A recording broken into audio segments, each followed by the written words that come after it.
การเมืองในระดับโลกในช่วงเวลานี้ก็ต้องติดตามการสู้รบที่กำลังเกิดขึ้นในพื้นที่ต่างๆและอาจจะมีแนวโน้มที่จะยืดเยื้อนะคะไม่ว่าจะเป็นสงครามยูเครนสงครามในกาซาซึ่งก็เป็นหนึ่งในปัจจัยที่กำหนดสถานการณ์ความมั่นคงในระดับโลกและเกี่ยวข้องกับจุดยืนของสหรัฐและจีนในฐานะมหาอำนาจสองประเทศที่แข่งขันกันในเชิงภูมิรัฐศาสตร์ทั้งสองประเทศจะเป็นพันธมิตรกับใครจะคุยกับใครก็เกี่ยวข้องกับการวางจุดยืนและนโยบายการต่างประเทศด้วยนะคะวันนี้ดิฉันได้มีโอกาสสัมภาษณ์ประธานสถาบันนโยบายการต่างประเทศของญี่ปุ่นซึ่งเป็นสำนักวิจัยอิสระขอให้ประเมินสถานการณ์ในระดับโลกผลที่เกิดขึ้นกับญี่ปุ่นและประเมินสถานการณ์ของไทยด้วยค่ะ U.S.-China relations is not the only aspect of my concern or my interest because in the world there are three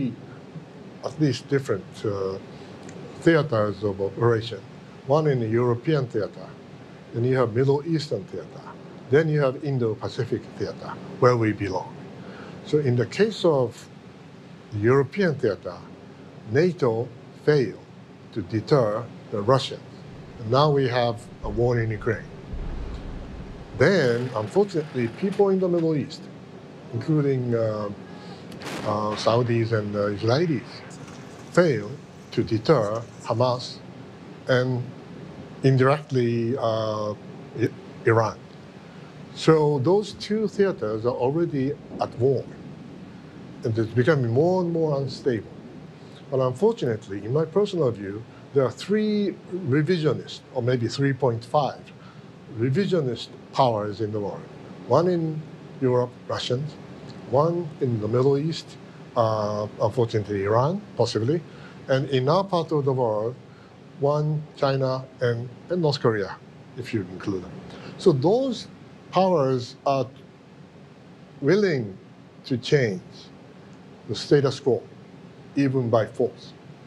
And unfortunately, those three theaters of operation are now getting closer and closer to each other and intertwined.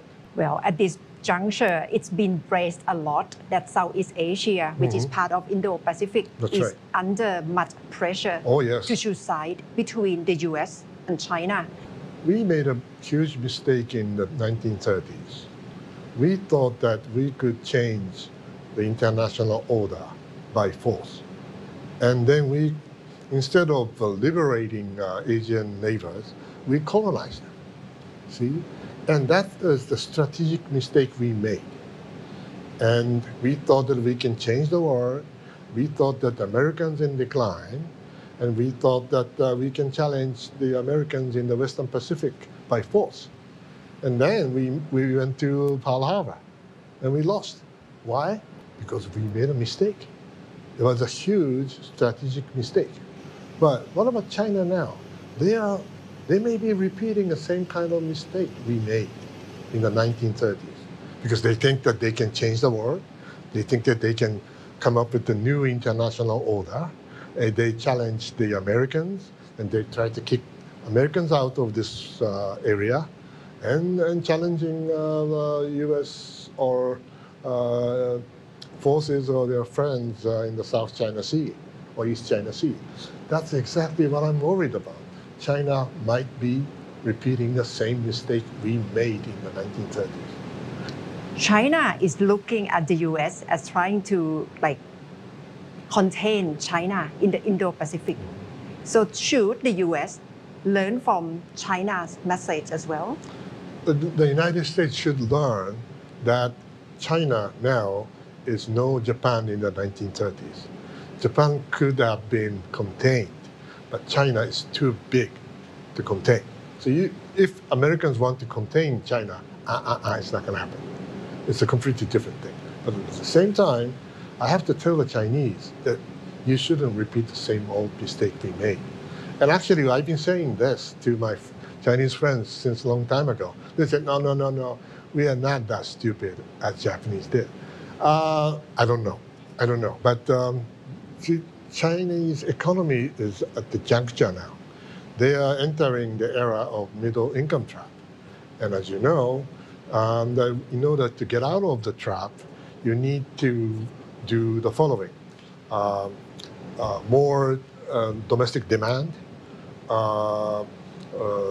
deregulation, reforming state-owned companies, and renovation, etc.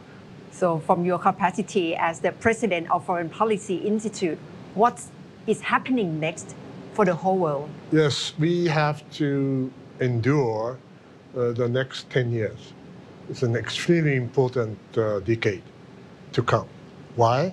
Because China is still on the rise, but their economy will slow down. But still, their weapon systems and ambitions are in the pipeline.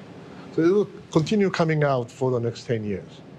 And Americans are busy in Europe and the Middle East. And how can we make the best use of the U.S. power of goodwill in our part of the world? It may be getting more and more difficult. And what if Mr. Trump, for example, gets elected again next year? There are so many difficulties we are facing. That's why we have to hang in there for the next 10 years to maintain the status quo. Then, after 10 years, something may change in China. Something may happen in Europe or the United States. That's when the new era, the beginning of a new era may start.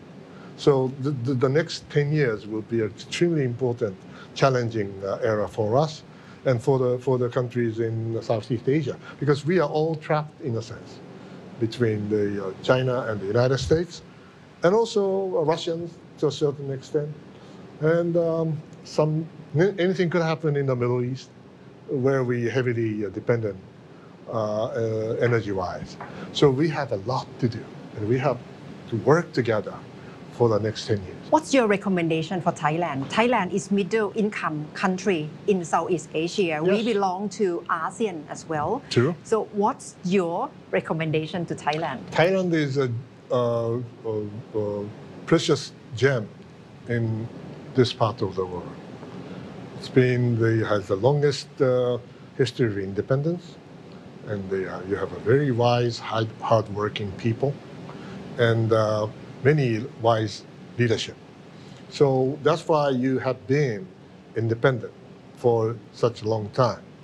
And we want to be like Thailand in a sense, because you are located at the center of the ASEAN area, while you have a good sense of balance so that you can continue to enjoy stability in this part of the world.